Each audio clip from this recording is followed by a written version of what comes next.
Dear Esther, the morning after I was washed ashore, salt in my ears, sand in my mouth, and the waves always at my ankles, I felt as though everything had conspired to this one last shipwreck.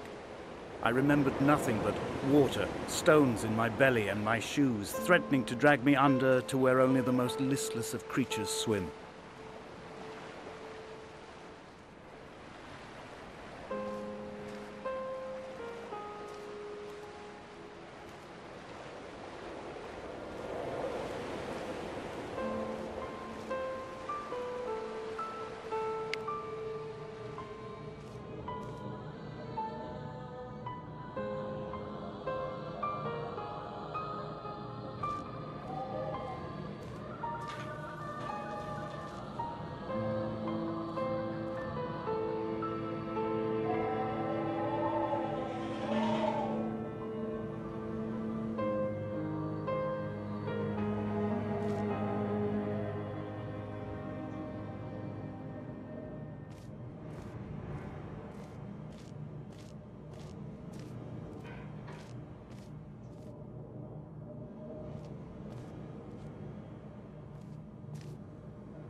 When you were born, your mother told me, a hush fell over the delivery room. A great red birthmark covered the left side of your face. No one knew what to say, so you cried to fill the vacuum. I always admired you for that you cried to fill whatever vacuum you found. I began to manufacture vacuums just to enable you to deploy your talent. The birthmark faded by the time you were 6 and had gone completely by the time we met, but your fascination with the empty and its cure remained.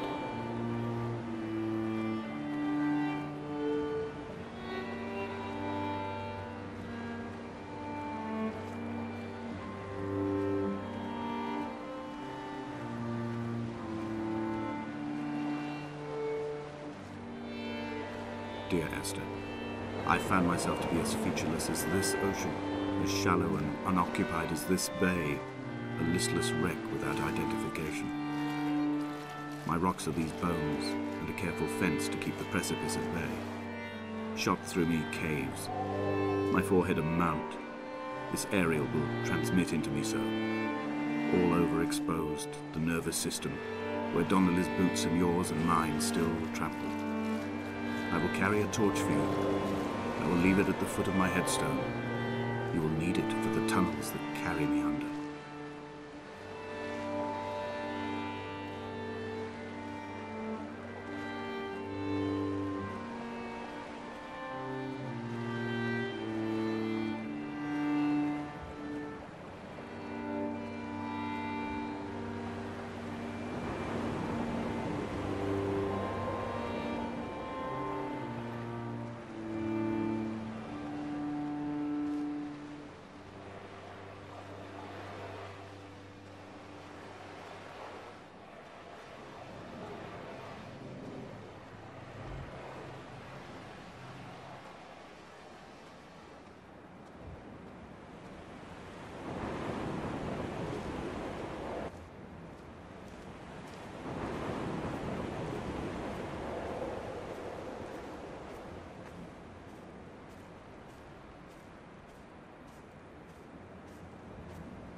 The mount is clearly the focal point of this landscape.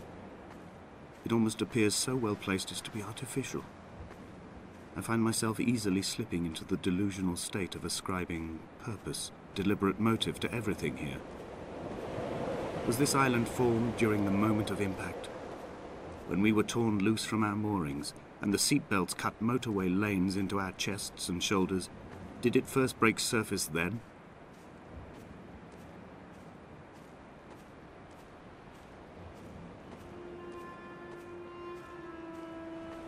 When someone had died or was dying, or was so ill they gave up what little hope they could sacrifice, they cut parallel lines into the cliff, exposing the white chalk beneath. You could see them from the mainland or the fishing boat, and know to send aid or impose a cordon of protection, and wait a generation until whatever pestilence stalked the cliff paths died along with its hosts. My lines are just for this, to keep any would-be rescuers at bay. The infection is not simply of the flesh.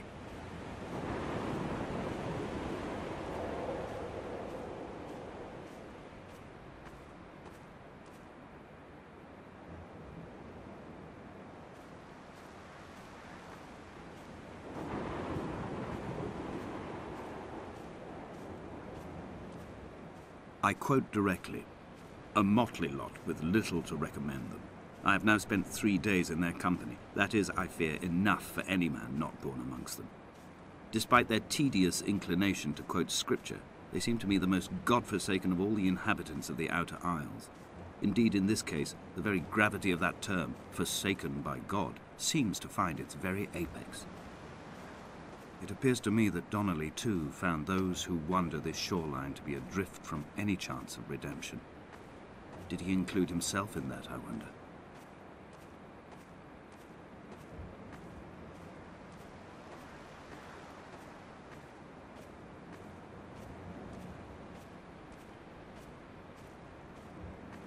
Dear Esther, I met Paul. I made my own little pilgrimage. My Damascus, a small semi-detached on the outskirts of Wolverhampton. We drank coffee in his kitchen and tried to connect to one another. Although he knew I hadn't come in search of an apology, reason or retribution, he still spiraled in panic, thrown high and lucid by his own dented bonnet. Responsibility had made him old. Like us, he'd already passed beyond any conceivable boundary of life. I threw my arms wide and the cliff opened out before me, making this rough home. I transferred my belongings from the bothy on the mount and tried to live here instead. It was cold at night, and the sea lapped at the entrance at high tide. To climb the peak, I must first venture even deeper into the veins of the island, where the signals are blocked altogether. Only then will I understand them, when I stand on the summit and they flow into me, uncorrupted.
I dreamt I stood in the center of the sun, and the solar radiation cooked my heart from the inside. My teeth will curl and my fingernails fall off into my pockets like loose change. If I could stomach, I'd eat, but all I seem capable of is salt water. Were the livestock still here, I could turn feral and gorge. I'm as emaciated as a body on a slab, opened up for a premature source of death. I've rowed to this island in a heart without a bottom, all the bacteria of my gut rising up to sing to me.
Dear Esther, I have now driven the stretch of the M5 between Exeter and Bristol over 21 times.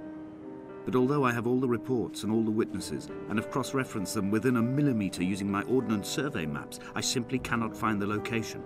You'd think there would be marks to serve as some evidence. It's somewhere between the turn-off for Sanford and the welcome brake services. But although I can always see it in my rear-view mirror, I have as yet been unable to pull ashore.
I've begun to wonder if Donnelly's voyage here was as prosaic as it was presented.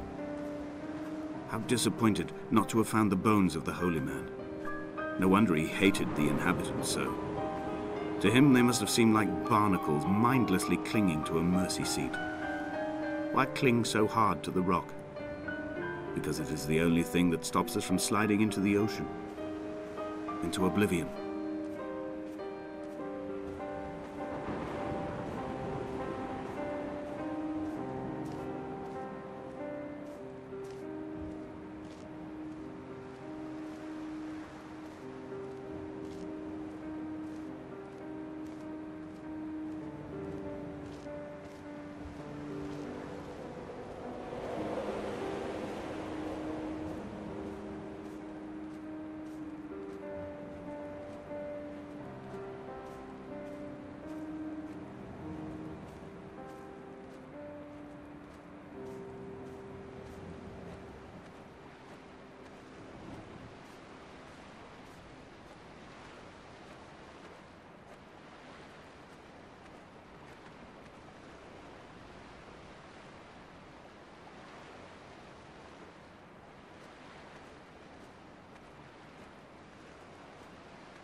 There must be a hole in the bottom of the boat.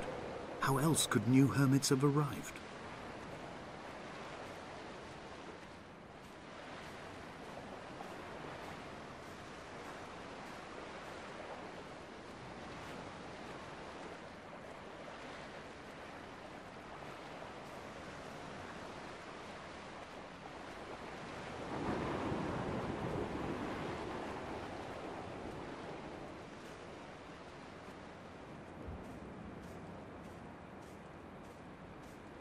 I had kidney stones, and you visited me in the hospital. After the operation, when I was still half submerged in anesthetic, your outline and your speech both blurred. Now my stones have grown into an island and made their escape, and you have been rendered opaque by the car of a drunk.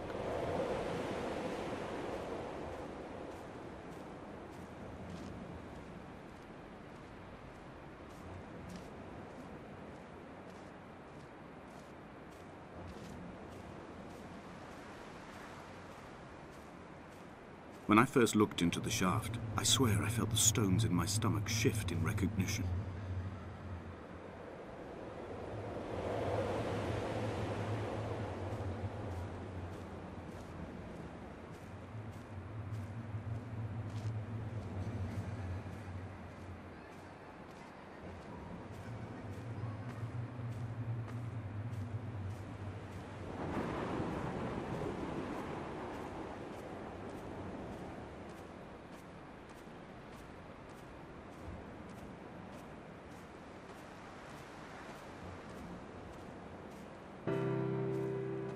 I've begun my ascent on the green slope of the western side.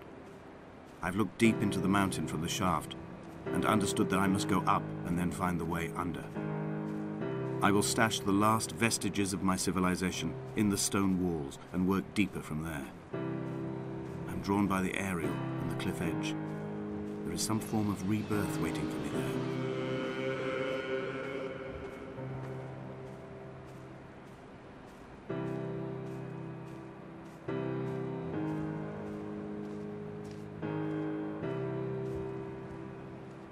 The bothy was constructed originally in the early 1700s. By then, shepherding had formalized into a career. The first habitual shepherd was a man called Jakobsen, from a lineage of migratory Scandinavians. He was not considered a man of breeding by the mainlanders. He came here every summer whilst building the bothy, hoping eventually that becoming a man of property would secure him a wife and a lineage. Donnelly records that it did not work. He caught some disease from his malcontented goats and died 2 years after completing it. There was no one to carve white lines into the cliff for him either.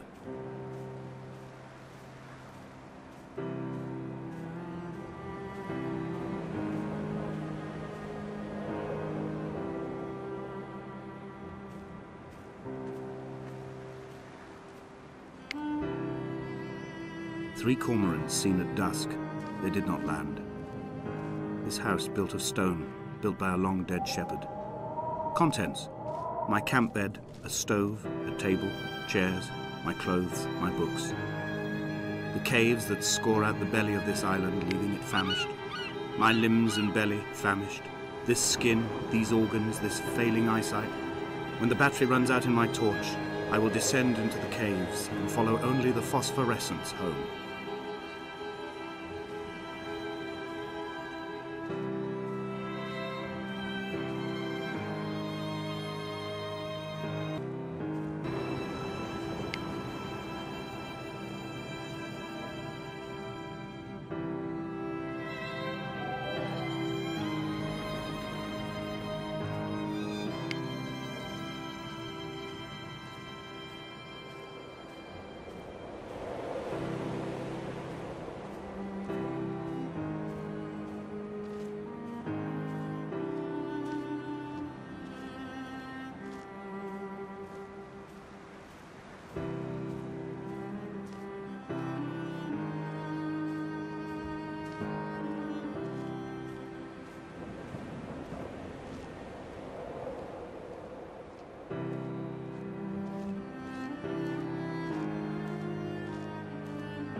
Jakobsen's ribcage, they told Donnelly, was deformed, the result of some birth defect or perhaps a traumatic injury as a child. Brittle and overblown it was, and desperately light. Perhaps it was this that finally did for him, unable to contain the shattering of his heart. In half-light, his skeleton a discarded prop, a false and calcified seabird.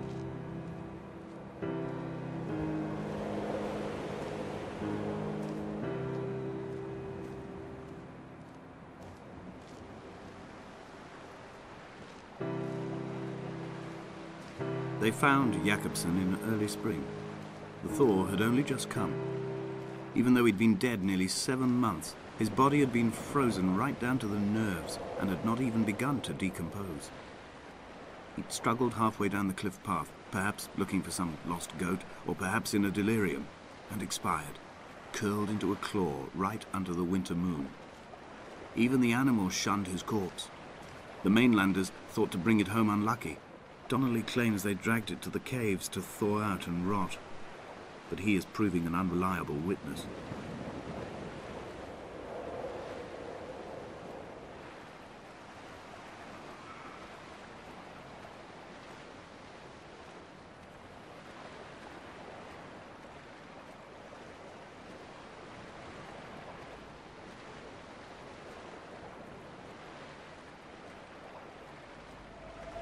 Climbing down to the caves, I slipped and fell and have injured my leg.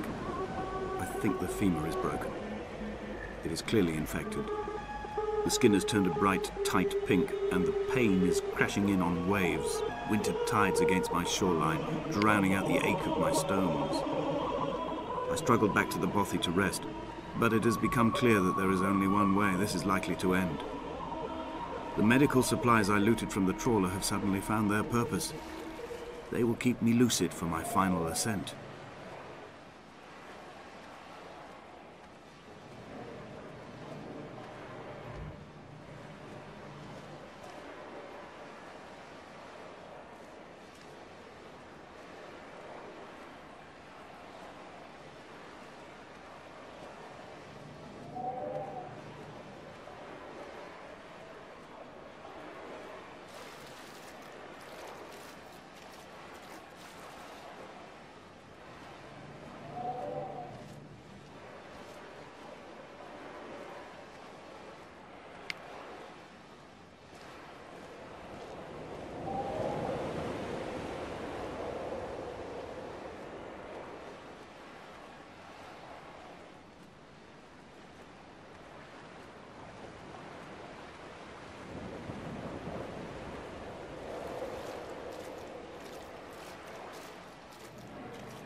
From here, this last time, I have understood there is no turning back. The torch is failing along with my resolve. I can hear the singing of the sea creatures from the passages above me, and they are promising the return of the gulls.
was as if someone had taken the car and shaken it like a cocktail. The glove compartment had been opened and emptied with the ashtrays and the boot. It made for a crumpled museum, a shattered exhibition.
In my final dream, I sat at peace with Jakobsen and watched the moon over the Sandford Junction.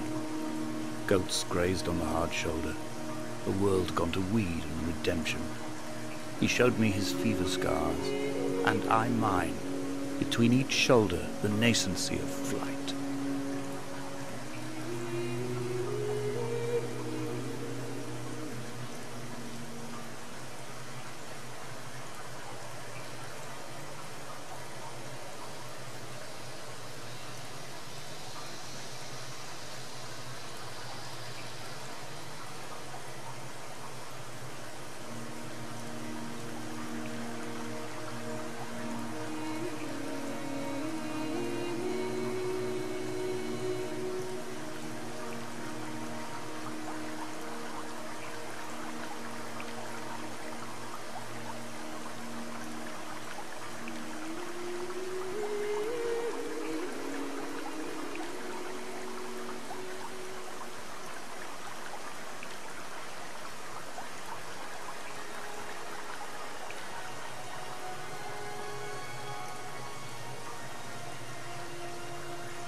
This is a drowned man's face, reflected in the moonlit waters. It can only be a dead shepherd who has come to drunk drive you home.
The moon over the Sanford Junction, headlights in your retinas. Donnelly drove a grey hatchback without a bottom. All the creatures of the tarmac rose to sing to him. All manner of symbols crudely scrawled across the cliff face of my unrest. My life reduced to an electrical diagram. All my gulls have taken flight. They will no longer roost on these outcrops. The lure of the moon over the Sanford Junction is too strong.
Dear Esther, I find each step harder and heavier.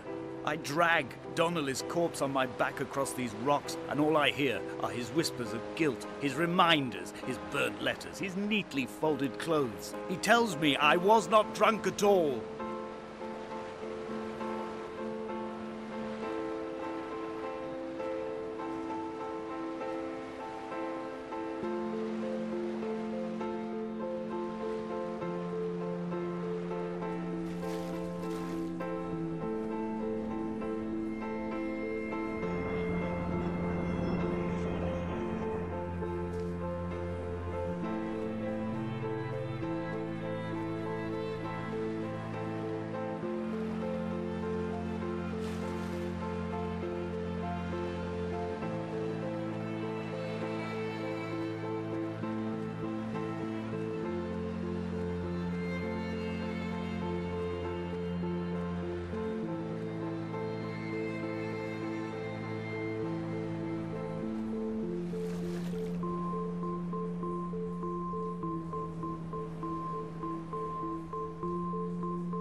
Hall by the roadside, by the exit for Damascus, all ticking and cooled, all feathers and remorse, all of these signals routed like traffic through the circuit diagrams of our guts, those badly written boats torn bottomless in the swells, washing us forever ashore.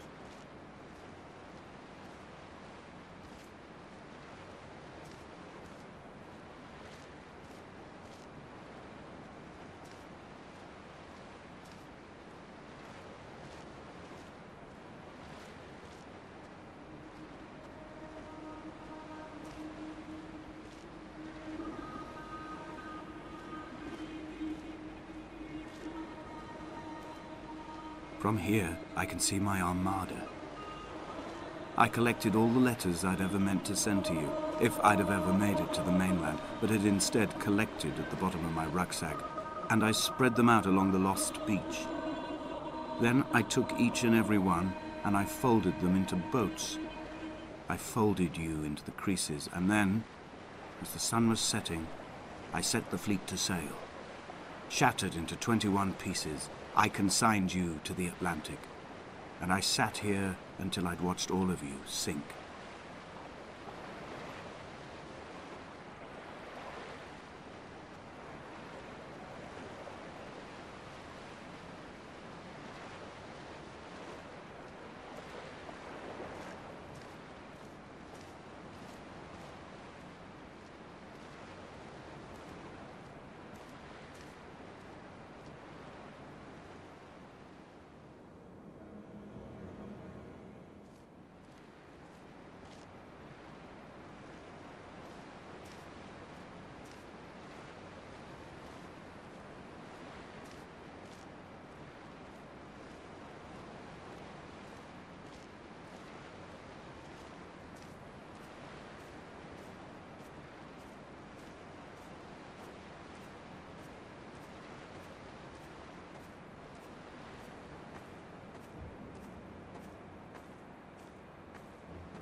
When Paul keeled over dead on the road to Damascus, they resuscitated him by hitting him in the chest with stones gathered by the roadside.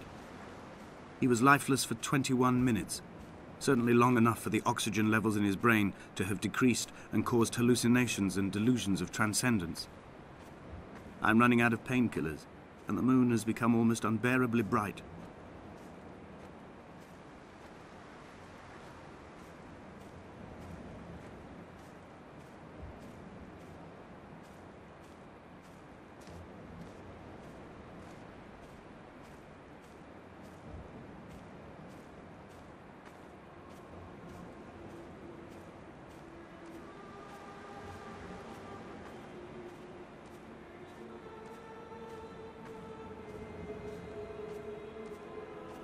I've begun my voyage in a paper boat without a bottom. I will fly to the moon in it. I've been folded along a crease in time, a weakness in the sheet of life. Now you've settled on the opposite side of the paper to me. I can see your traces in the ink that soaks through the fiber, the pulped vegetation. When we become waterlogged and the cage disintegrates, we will intermingle. When this paper aeroplane leaves the cliff edge and carves parallel vapor trails in the dark, we will come together.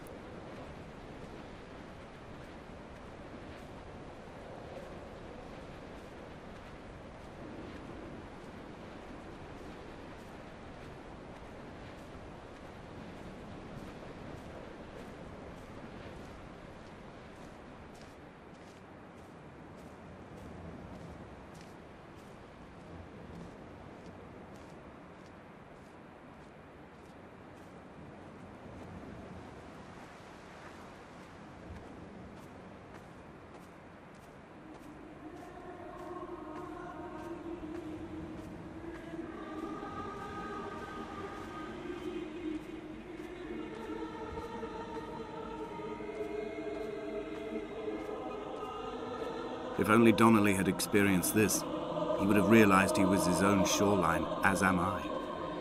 Just as I am becoming this island, so he became his syphilis, retreating into the burning synapses, the stones, the infection.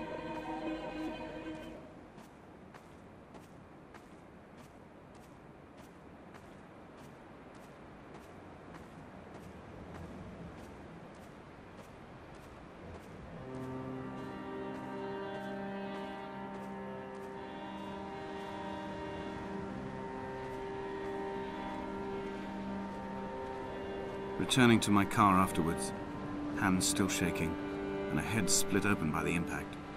Goodbye to tearful aunts and traumatized uncles. Goodbye to the phenomenal. Goodbye to the tangible. Goodbye Wolverhampton. Goodbye Sanford. Goodbye Cromer. Goodbye Damascus. This cliff path is slippery in the dew. It is hard to climb with such an infection. I must carve out the bad flesh and sling it from the aerial. I must become infused with the very air.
He was not drunk, Esther. He was not drunk at all. He had not drunk with Donnelly or spat Jacobson back at the sea. He had not careered across the lost shores and terminal beaches of this nascent archipelago. He did not intend his bonnet to be crumpled like a spent tissue by the impact. His windscreen was not star-studded all over like a map of the heavens. His paintwork etched with circuit diagrams, strange fish to call the gulls away. The phosphorescence of the skid marks lighting the M5 all the way from Exeter to Damascus.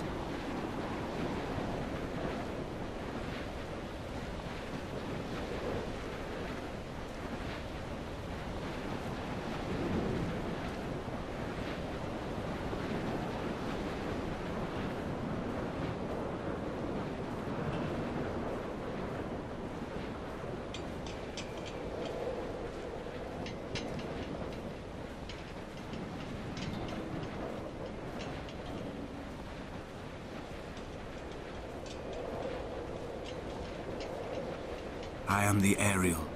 In my passing, I will send news to each and every star.